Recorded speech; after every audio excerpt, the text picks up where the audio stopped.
Hello. I just got back from a trip to the Midwest, and I'm here to report to you on America.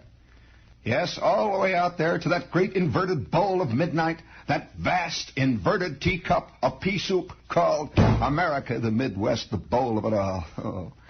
And I'll tell you, they're way ahead of us out there. Seriously, friends, you know, we like to believe that we're ahead of them out there all the time. We do. This is one of the great illusions that both coasts entertain, Cal, that they're ahead, that they've got a stranglehold on truth and all that. Well, let me tell you how far ahead of us they are out there. In Chicago, they have these fantastically hip coffee shops. I mean, they make all the coffee shops down in the village look like coffee shops. You know what I mean? Tea shoppies and, you know, little people.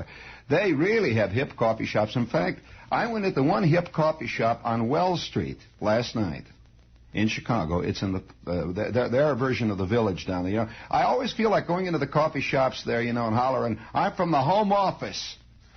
You know, with my beard, and let them know I'm from headquarters. You know, I've been down at McDougal Street.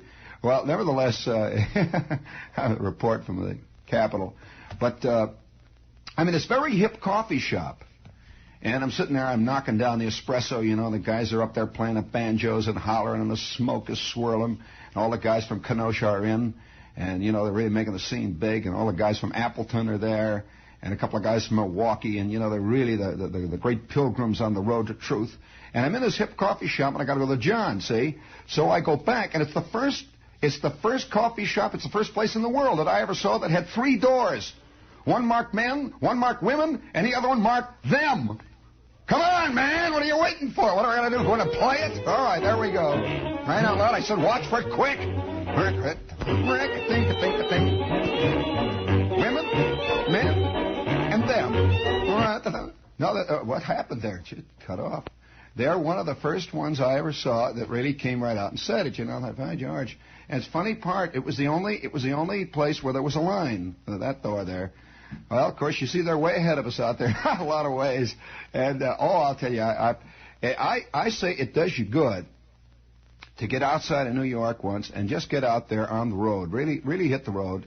And to get a feel of what really is going on. You'll never get it if you sit around and watch plays, you know, by Albee and guys. I mean, you never find out what's really going on out there. As a matter of fact, I came back with a feeling that there is very little actually being said about America in any of the mediums that I can see around. Actually really being said about what America is, you know, what's going on out there in the darkness. And that is everywhere, seriously. Really, sure, there's a lot said about what's going on in some guy's pad over on the east side. The whole play's about it. But that does not necessarily entail what's going on about out there in America. In fact, I met about 7 people, just people walking around the streets, that if you used them in a play, no one who was a playgoer would recognize them as a legitimate person. They do not have any of the motivations. They do not have any of the drives, nor do they seem to have any of the externals of the people who walk around in the plays that are ostensibly about 20th century America. And these, you know, just ordinary people walking around. In fact, out there in the Midwest, much of the stuff that we talk about is very much more naked than the, you know, the world. It's much more naked out there than it is here. You can really read it. For example, I'm sitting there and I decided to dip into, you know, to real pop culture to see what's going on, what's really happening. And of course, the whole radio is loaded out there with guys singing, "Hello, mother. Hello, father. This is Izzy at the camper. Hello, mother. Hello, father." And what's so fascinating is that it's being listened to by a whole bunch of people who don't even know what the Eastern Day Camp is like. They never heard from the Catskills. You know, they don't know what it's about. Hello, mother. Hello, father.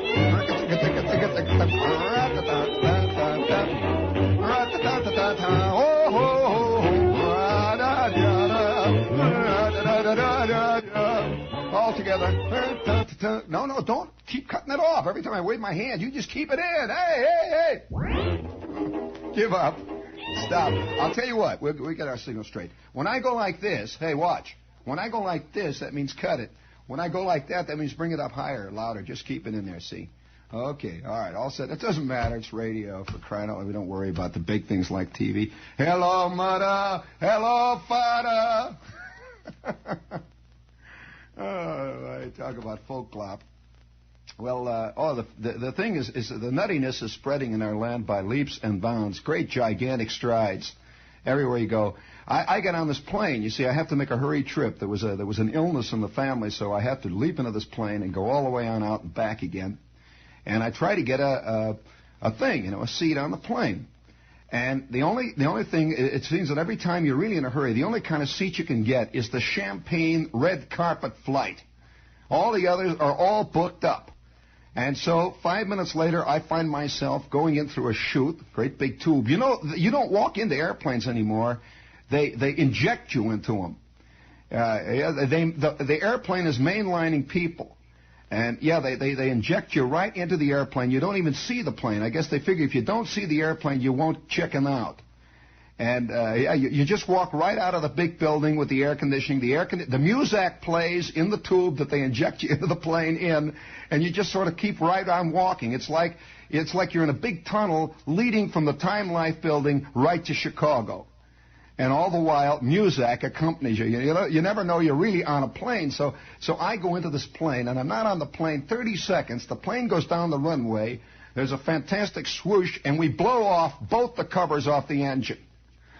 Yeah, our jet plane. Whoo! They fly off all the way down the runway, and they clip a couple of P-86s coming in down. There was a big moment there.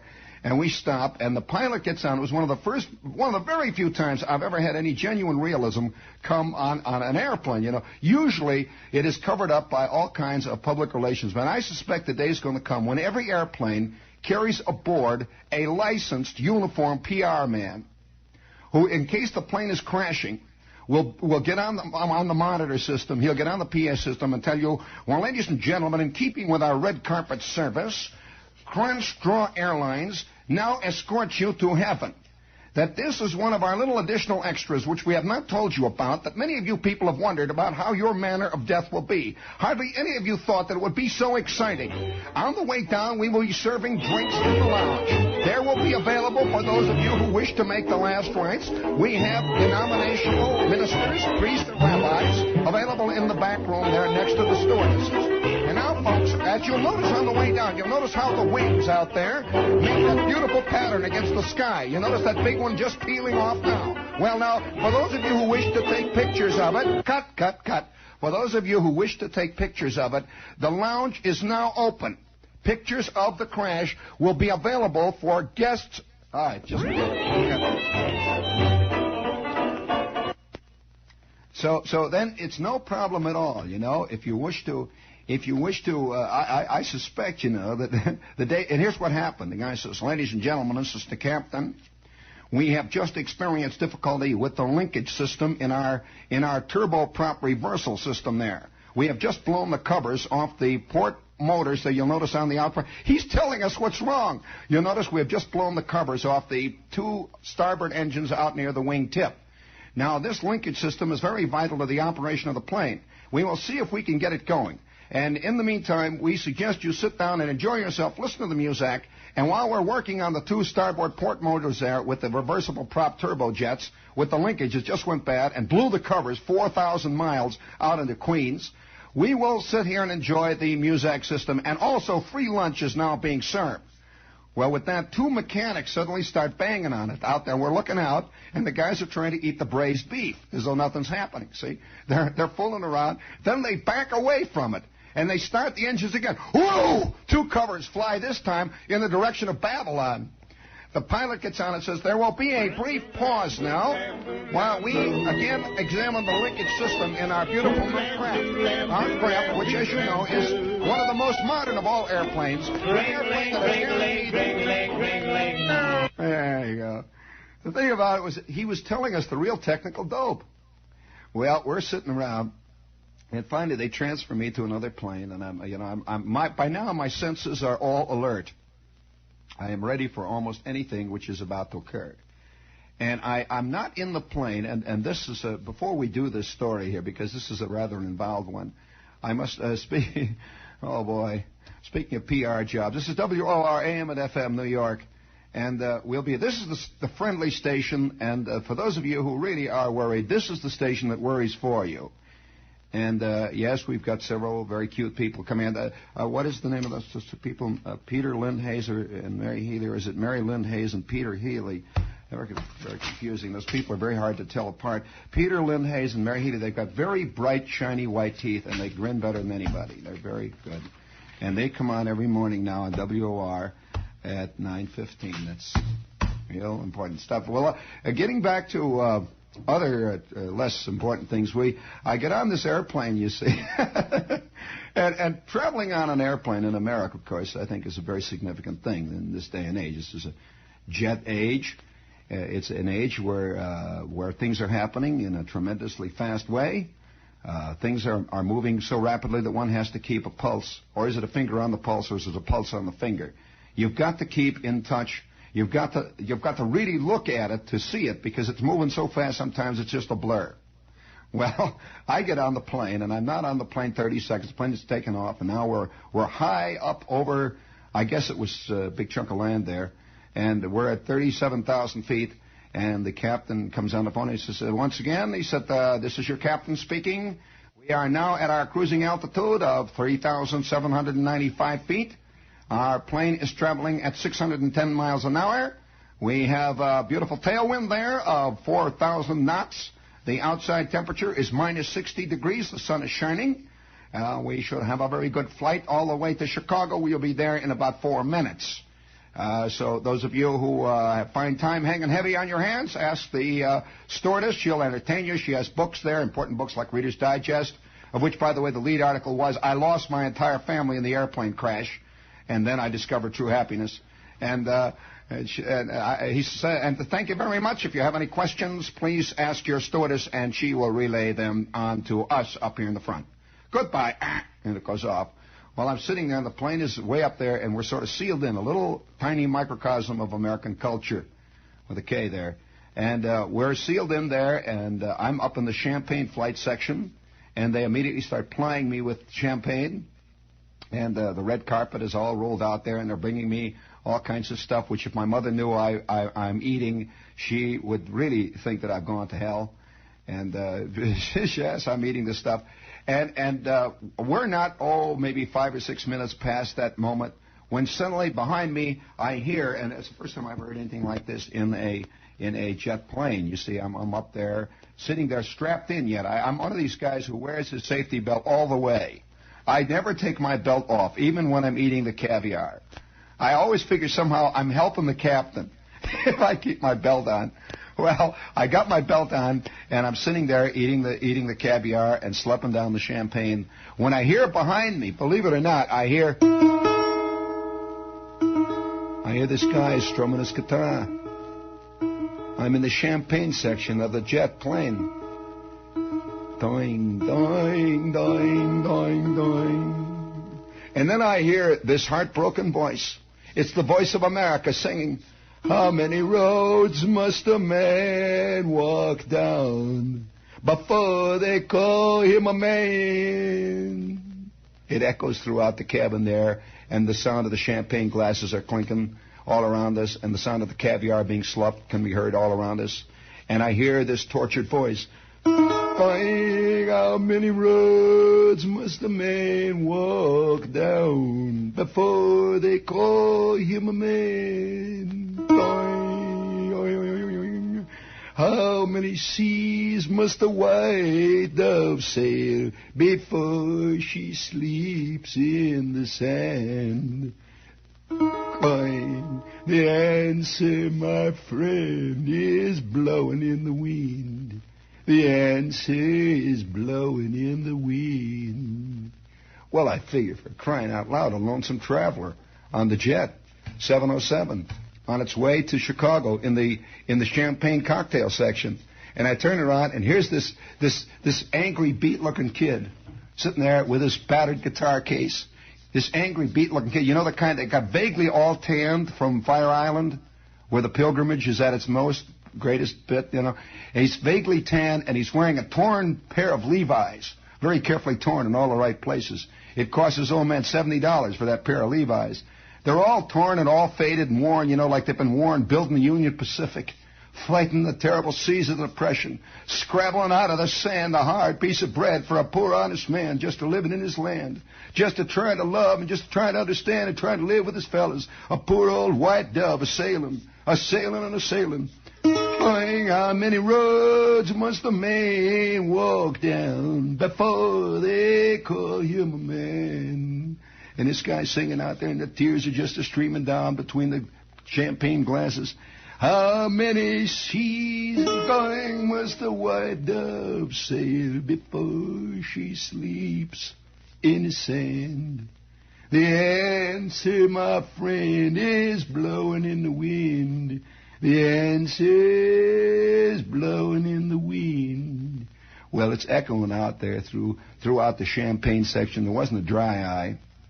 And there were 700 other college students there who were just empathizing like mad with the plight of the common man fighting against the fantastic forces of evil, the forces of a decadent society. And this young kid is on his way to the junior class at the University of Iowa.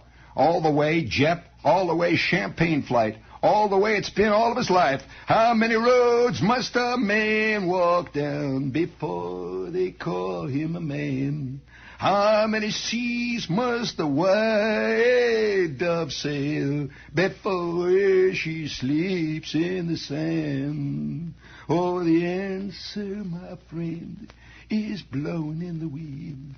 The answer is blowing in the wind.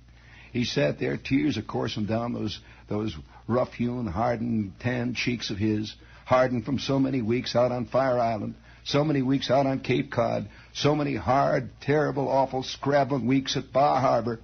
How many roads must a man walk down before they call him a man? How many seas must a white dove sail before she sleeps in the sand? Then he gets real bugged. The answer, my friend, is blowing in the wind. The answer is blowing in the wind. The little chick bends over and says, more champagne, sir? Says, yeah, fill it up. How many roads must a man walk down before they call him a man? How many seas must the white dove sail before she sleeps in the sand? Oh, the answer, my friend, is blowing in the wind. Well, I'm sitting there, and all of a sudden I realize that today's lonesome traveler travels only first class. And more I realize that the plight of the common man is now in the hands of the uncommon man with plenty of jack and 2 or 3 good fat credit cards in his back pocket provided by his old man. And one of the most significant things about this whole suffering traveler bit that is traveling throughout the colleges today is that the higher a person goes in actual social status, the more he emphasizes with the strugglers. Of course, he does it in the back end of the jet there on the way to Chicago. And he does it, and more and more, you'll find that the folk groups, and boy, I certainly put quotes around them, are the most clean scrubbed, the most obviously well-heeled people in your life. You can never imagine Peter, Paul, and Mary ever hungry, and Joan Baez for that matter. But nevertheless, how many roads must a man walk down before they call him a man? How many seas must a white dove sail before she sleeps in the sand? Well, it reminded me of something that I recalled vaguely from my European history. Just before the Great French Revolution, the people, there was a great revival, a tremendous upsurge of interest and empathy for the peasant, for the downtrodden. And it got to the point where Marie Antoinette, for example, would spend almost all of her weekends dressed as a milkmaid, a simple peasant of the fields. And out in the woods around Versailles, they built many simple peasant cottages that were built by the nobles of the period. And they went there to live the simple life and to sing the praises of the simple singular man, living in his hard life, his stony life, tilling from the soil of France the simple viands of existence. And I thought, well, you know, and they really did emphasize with them. And there was a movement led by Rousseau, the Rousseau naturalism movement, which we are, I believe, undergoing now. It's interesting to note, I found in my own experience, that the lower a man really goes on the social scale as far as his chances, the less he identifies with the folk singers. Until finally you will find no guys in the slums are singing, how many roads must a man walk down before they call him a man? How many seas must a white dove sail before she sleeps in the sand? The answer, my friend, is blowing in the wind. The answer is blowing in the wind. The guy sitting in the slums is just doing, you know, as best he can. And I wonder what he thinks when he looks up and he sees a guy sitting in the rear end of a jet, winging on its way towards Cedar Rapids, or winging on its way towards UCLA, or winging on its way towards the University of Michigan, or Smith, or Bennington, or Princeton, or Harvard, or Yale. A kid sitting there with his torn jeans coming out of the wilds of Bar Harbor. How many roads must a man walk down before they call him a man? I keep thinking of Marie Antoinette. And, of course, Americans are not historically conscious people. They never can see America in any historical context other than America.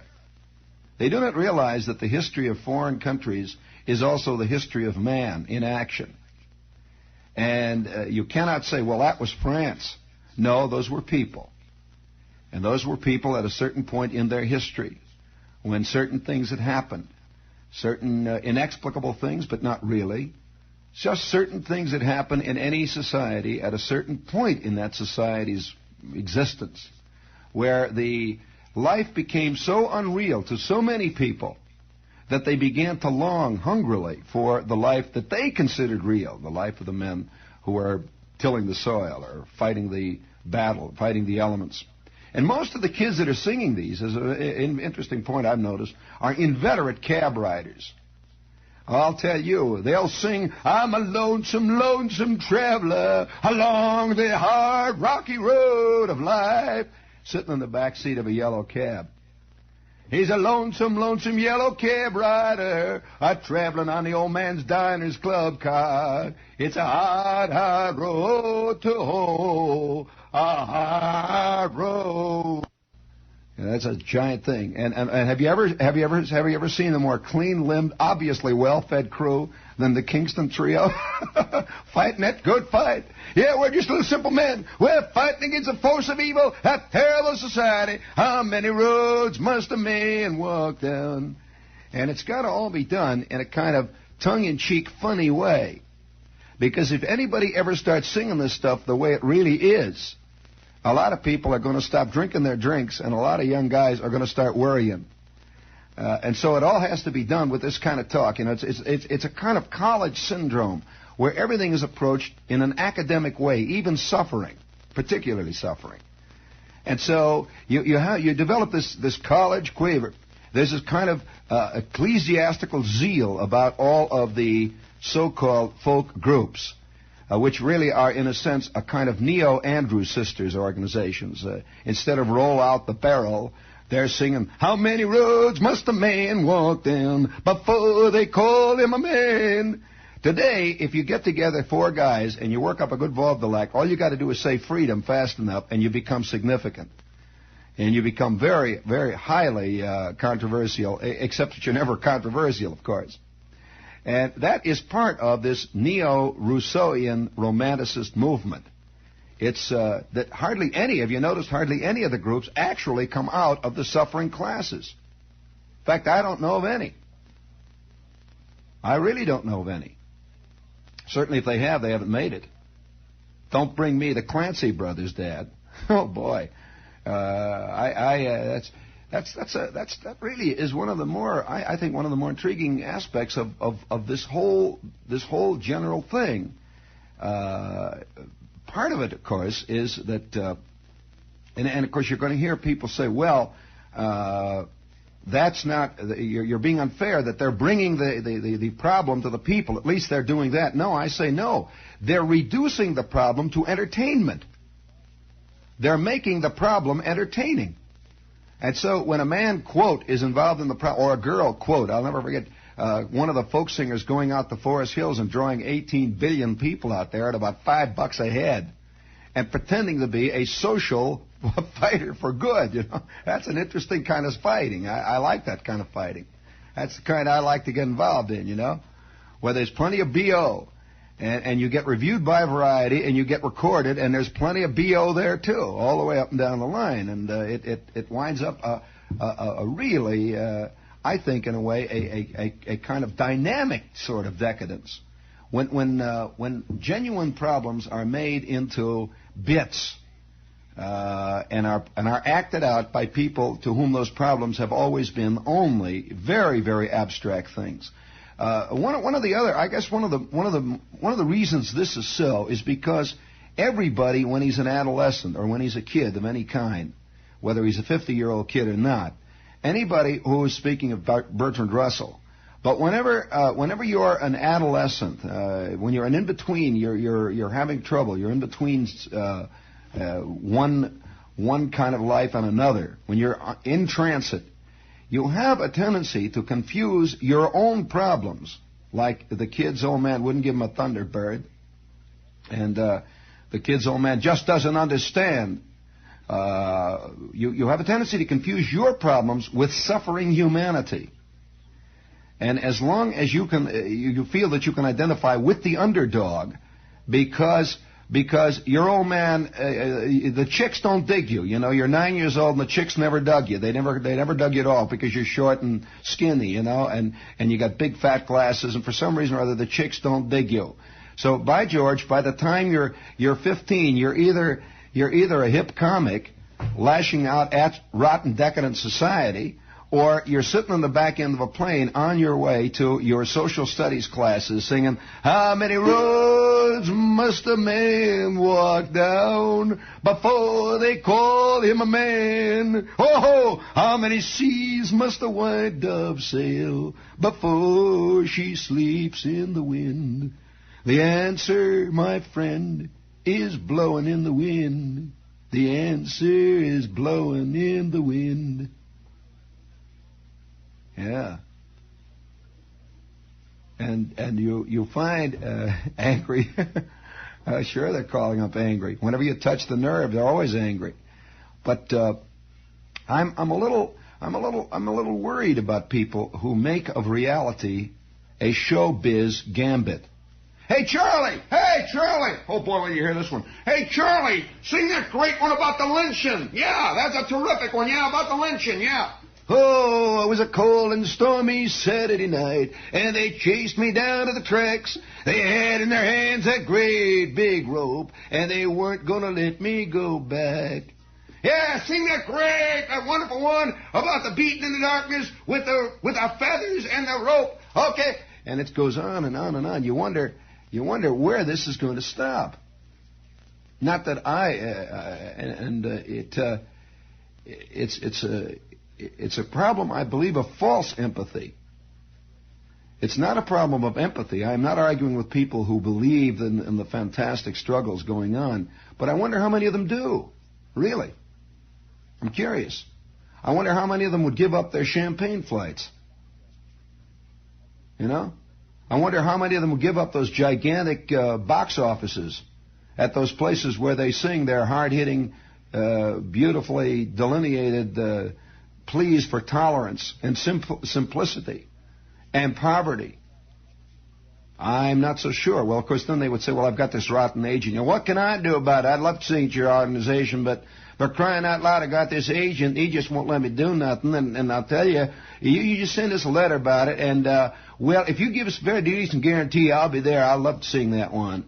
And, by the way, I got a new record coming out. I remember one night, the first time I ran into this phenomenon, I'm working in a nightclub, and one of the acts, of course, on the bill was a folk singing group.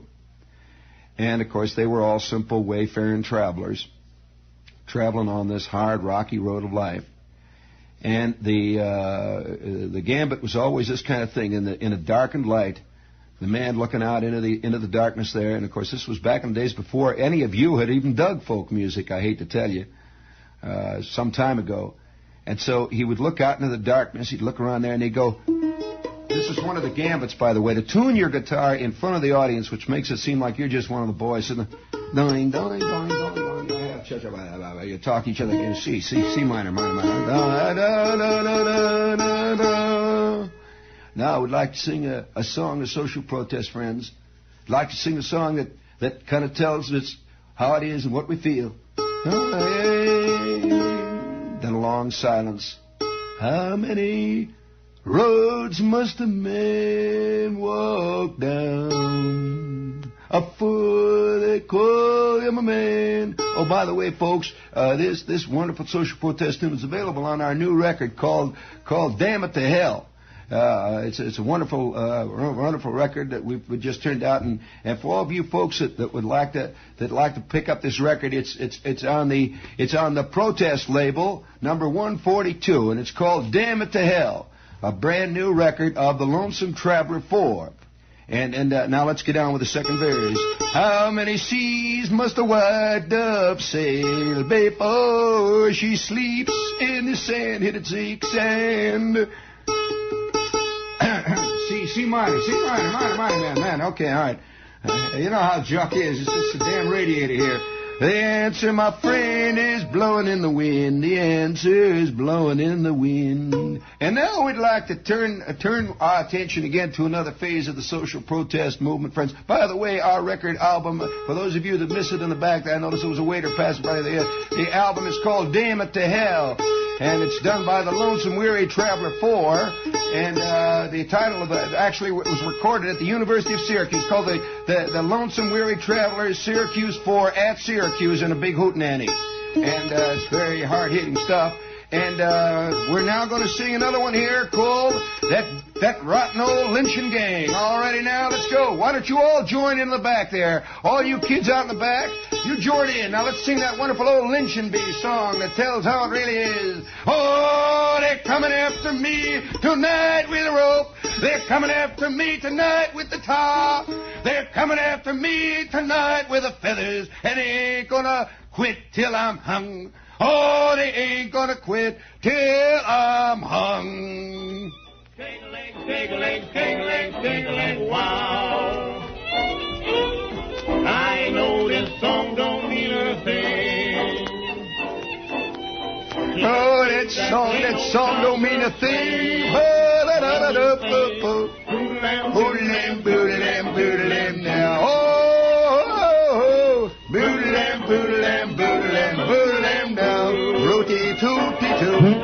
Wop-bop-ba-da-ba-da-da-da-da-da. Woo-hoo! Hey, boodle-lap, boodle-lap, boodle-lap, boodle-doo. Bow-bow-bow-bow. Boodle-lap, boodle-lap, boodle-lap-doo. Ba-ba-boo, ba-ba-ba-ba. Boodle-lap, boodle-lap, boodle-lap, ba-ba-boo. All together now, kid. Ba-ba-ba-ba-ba-ba-ba. Ba-ba-ba-ba-ba-ba. Ba-ba-ba-ba-ba-ba-ba. Ba-ba-ba-ba-ba. Boodle-lap, boodle-lap, boodle-lap, boodle-lap. Ba-ba-ba-ba. Ba-lap, boodle-ba-ba-boodle-ba. All together now, gang. Ba-ba-ba-ba-ba-ba-ba-ba.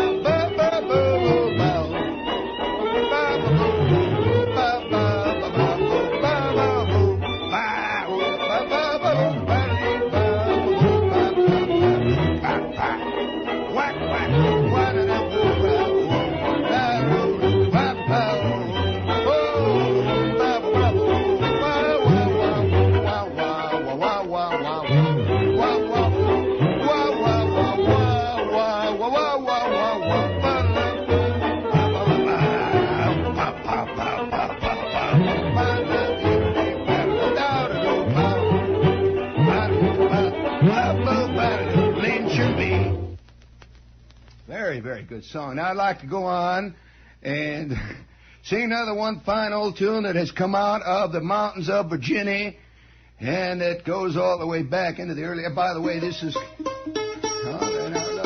Jake, this is in G minor, Jake. G, boing, boing, boing, boing, dong, dong, dong, dong, dong, all together. Boing, boing, boing. Yeah, it comes out of the mountains of Virginia, and this is about that little girl that all of us have lost somewhere in the past. That little girl that all of us have been crying and weeping for. That little girl. And this one, by the way, was written just at the close of the Civil War. That great war between the North and the South, which, as you know, has not yet been solved. Going, going, going, going, going, going. This little tune is called Come Back to Me, Marie, my little baby. Oh, come back to me, Marie. My little baby, come back to me. Bum, bum, ba-da-da. Oh, rock, rock. All right, okay, that's enough. Hope you get the idea. All right, George, I'm getting to be an authentic folk artist. Huh? That's right. Yes, your old cousin Chuck coming your way, friends. Got a lot of fine tunes, a lot of fine sponsors we've been wanting to tell you about. Doing, doing, doing, doing, doing, doing, doing, doing, doing, doing. Ring a ding a ding a ding a dong da dong. Ring ding da da. Ring ding dang da rung da dong. Ring ding ding ding ding da ding ba ba ba bum bum bum ba da da da bum bum bum ba da da da bum bum bum ba da da da bum bum bum bum bum ba da da bum bum bum ba da da bum bum bum ba da da bum bum bum ba da da bum bum bum bum bum. Yeah. If nothing else, I got vitality. Oh, boy. Yeah, well, going out to the Midwest teaches you a lot of things. For example, one thing about... Any of you guys got a good coffee shop gig out there? I'm ready to go. Seriously, I'll show up there with my 3-string guitar, ready to sing and ready to talk and ready to do them talking blues. Oh, one time I was down in the 3-eye league, playing my heart out. I was a slave to that old reserve clause, a slave down in the Class B league. Bum bum bum bum ba da da da da bum bum bum bum ba da da bum bum bum ba ba ba ba bum bum bum bum ba da ba ba bum bum ba ba da. A slave in the 3-eye league. Oh yeah, I got all kinds of them. You want to hear that? About the day I lost 2-1, pitching 3-hit ball. Oh, the lights was dark and hazy, and on the bus going to Moline, I could feel it deep in my bones and my heart. Tonight I was going down to defeat. I said to Ruthie before I got on the bus, darling, won't you pray for me? My slider's gone, my curve is hanging, and my fastball ain't what it used to be. Oh, baby, I ain't gonna make it to the big time. Tonight we're playing the Moline Tigers, and I know it's my last game. Oh, Ruthie, Ruthie, come back. Ruthie, come back to me. Your poor old minor leaguer has bought it all the way. Well, that night I stood on that old mound, looking down at the first man up. The leadoff man's name was Butch, and he batted from a low-slung, double-bended crouch. I spit into my glove, I got the sign. It was calling for my hanging curve. I knew that that's the one I could really throw. There's nothing hung like my curve. I spit, looked back at third base, spun round and looked at first. I took one look at the second sack, and I knew tonight would be the last time I'd see him empty. So I took a good long look, and I wound up and I let it go. Oh, the ball spun hard and straight and true, just like my curveball always did. It never bent to the left or right, but hung like a great big picture in the sky. He swung, the bat moved like a shot through the dark. He missed, by God, he missed. And then I knew that leadoff man named Butch was a bigger phony than even yours truly.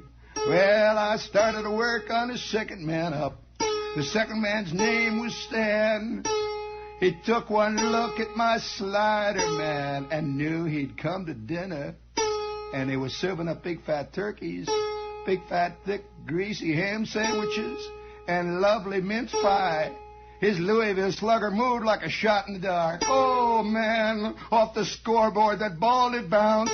Afore I turned round to look at the outfield, he was standing on third base, not even breathing hard. Well, I looked into the lights, my dear. I looked into the dark. I looked into the darkness, dear, and I saw your lovely face. Oh, Ruthie, Ruthie, please tell me more about our long-lost love, dear, down in the 3-I League for fair. I'm a-riding the bus tonight, my dear, for Rockford. The Rockford Sharks are waiting. I'm pitching the first half of a doubleheader, my dear, and I think to my night, oh, Ruthie, my dear, my Ruthie, dear,